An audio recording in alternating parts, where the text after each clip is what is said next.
அரசியலில் ஆளுமைமிக்க அறிவார்ந்த அரசியல் தலைவராக விளங்கிய புரட்சித் தலைவி அம்மா அவர்களின் நினைவு நாளான இன்று நாடே அவரை நினைவு கூர்கிறது. அரசியல் ஞானியான அரிஸ்டாட்டில் ஒரு முறை சொன்னார், ஆட்சியில் இருப்பவர்களுக்கு அறிவு மட்டும் இருந்தால் போதாது, நல்ல இதயமும் வேண்டும் என்று சொன்னார். அதற்கு இலக்கணமாக திகழ்ந்தவர்தான் எங்களுடைய இதய தெய்வம் மாண்புமிகு புரட்சித் தலைவி அம்மா அவர்கள். அவர் ஆட்சி காலத்திலே அவர் நிறைவேற்றிய சட்டங்கள், கொண்டு வந்த திட்டங்களை எல்லாம் உன்னிப்பாக கவனித்தால் அவருடைய அறிவாற்றல், அவருடைய கருணை உள்ளம் வெளிப்படும். உதாரணமாக சொல்ல வேண்டும் என்று சொன்னால், அவர் 69% இடஒதுக்கீட்டை கொண்டு வந்து அதற்கு சட்ட பாதுகாப்பை கொடுத்தது, மழைநீர் சேகரிப்பு திட்டத்தை அமுல்படுத்தியது, அதேபோல தொட்டில் குழந்தை திட்டம், தாலிக்கு தங்கம் வழங்குகிற திட்டம், அதேபோல அம்மா உணவகத்தை ஏற்படுத்தி சிறப்பாக நடத்தி காட்டியது, அதேபோல மாணாக்கர்களுக்கு மடிக்கணினி வழங்கிய திட்டம். இது போன்ற திட்டங்களை நாம் அடுக்கிக் கொண்டே போகலாம்.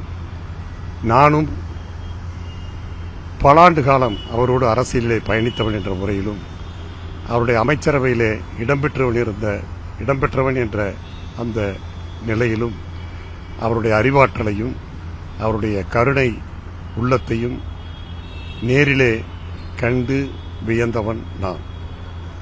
சரி, இப்ப அவங்க இருக்கும்போது அதிமுக எப்படி இருந்தது, இப்ப எப்படி இருக்கு? அவங்க இருந்த காலத்துல அந்த அரசியல் நிகழ்வுகள் எப்படி இருந்துச்சு, அரசியல் எப்படி இருந்தது, இப்ப அரசியல் எப்படி இருக்குன்னு நினைக்கிறீங்க? அதாவது அனைத்து இந்திய அண்ணா திராவிட முன்னேற்ற கழகத்தை இதய தெய்வம் மாண்புமிகு புரட்சித் தலைவர் எம்ஜிஆர் அவர்கள் எப்படி ஆரம்பித்து வளர்த்தாரோ அதே வளர்ச்சியை புரட்சித் தலைவி அம்மா அவர்கள் காலத்திலும் நாம் கண்டோம். இன்னும் சொல்லப்போனால் புரட்சித் தலைவர் எம்ஜிஆர் அவர்கள் கண்ட இந்த இயக்கத்தை கட்டுக்கோப்பாக கட்டிக்காத்து வளர்த்தவர் புரட்சித் தலைவி அம்மா அவர்கள். அந்த இரண்டு ஆளுமைமிக்க தலைவருடைய மறைவுக்கு பிறகு இன்றைக்கு இந்த இயக்கத்திலே 2 கோடி தொண்டர்களுக்கு மேலாக இருக்கிறார்கள். அத்தனை தொண்டர்களையும் கட்டுப்பாடாக கட்டுக்கோப்போடு கண்களை இமைகள் காப்பதைப் போல இன்றைக்கு எங்களுடைய பொதுச் செயலாளர் மாண்பு எடப்பாடியார் அவர்கள் இந்த இயக்கத்தை கட்டிக்காத்து வருகிறார்கள். எனவே இயக்கம் எந்தவித அதாவது இந்த இயக்கம் எந்தவித பாதிப்புக்கும் இல்லாத வகையில் புரட்சித் தலைவர் எம்ஜிஆர் காலத்தில் எப்படி இருந்ததோ, புரட்சித் தலைவர் அம்மா அவர்கள் காலத்தில் எப்படி இருந்ததோ அதே நிலையில்தான் இன்றைக்கும் எங்களுடைய மாண்பு புரட்சி தமிழர் எடப்பாடியார் அவர்கள் தலைமையிலும் இந்த இயக்கம் சிறப்பாக இயங்கிக் கொண்டிருக்கிறது. நல்ல முறையில் இந்த இயக்கத்தை அவர் வழிநடத்தி சென்று கொண்டிருக்கிறார். அரசியல் களம் எப்படி இருக்கு சார்? முன்னைக்கு 9 ஆண்டுகளுக்கு முன்பு அவங்க இருக்கும்போது அரசியல் களம் எப்படி இருந்தது, இப்ப எப்படி இருக்கு? அதாவது அந்த தலைவர்கள் இருக்கும்போது இருந்த அரசியல் களம் வேறு. இப்பொழுது அந்த அரசியல் களம் கொஞ்சம் மாற்றத்திற்கு உள்ளாகி இருக்கிறது. அப்பொழுது கட்சிகள் குறைவாக இருந்தது.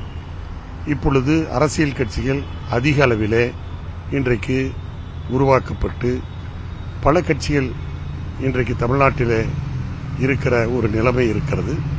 எனவே களம் கொஞ்சம் கடுமையானதாகத்தான் இருக்கும், போட்டி கொஞ்சம் கடுமையாகத்தான் இருக்கும். இருந்தாலும் அனைத்து இந்திய அண்ணா திராவிட முன்னேற்ற கழகத்தை பொறுத்தவரையிலே இது ஒரு மக்கள் இயக்கம், அரசியல் இயக்கம் மட்டுமல்ல, இது ஒரு மக்கள் இயக்கம். எனவே மக்களுடைய ஆதரவு எங்களுக்கு இருக்கிறது.